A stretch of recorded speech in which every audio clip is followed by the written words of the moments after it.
In today's video, I'm going to teach you how to create an e-signature in Adobe Acrobat. This is an essential skill for those who frequently deal with digital documents and need a quick, secure way to sign PDFs without printing them out. First, you'll want to launch your Adobe Acrobat application. Having this software open and ready is the first step towards making the process smooth and efficient. Once it's up and running, go ahead and open the PDF document you wish to sign.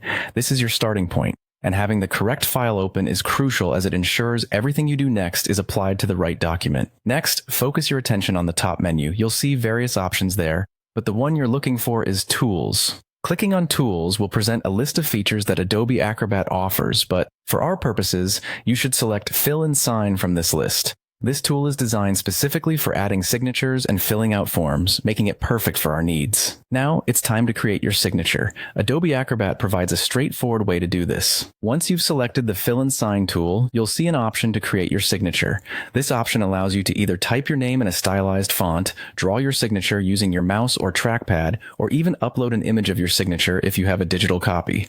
Take your time with this step, as it's foundational for authenticating your digital documents. Once you've crafted a signature that you're satisfied with, it's time to place it in the document. Using your cursor, move the new signature to the part of the PDF where you need it to appear.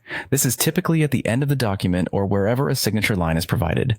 Positioning it correctly ensures that the document retains its professional appearance and complies with any formatting requirements.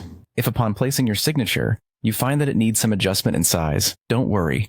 You can easily resize it by dragging the corners until it fits perfectly in the designated area. This feature is particularly useful because it allows you to maintain consistency no matter what PDF you're working with. With the signature correctly placed and sized, the final step is to save your work. Simply save the document to ensure that all your changes, including the addition of your signature, are properly recorded. This will also allow you to send, share, or archive the signed PDF with confidence. And there you have it, a quick and easy way to add your e-signature to any PDF using Adobe Acrobat. Practice this process a few times, and it will soon become second nature, saving you time and hassle in the future. Thank you for watching, and I hope you found this tutorial helpful.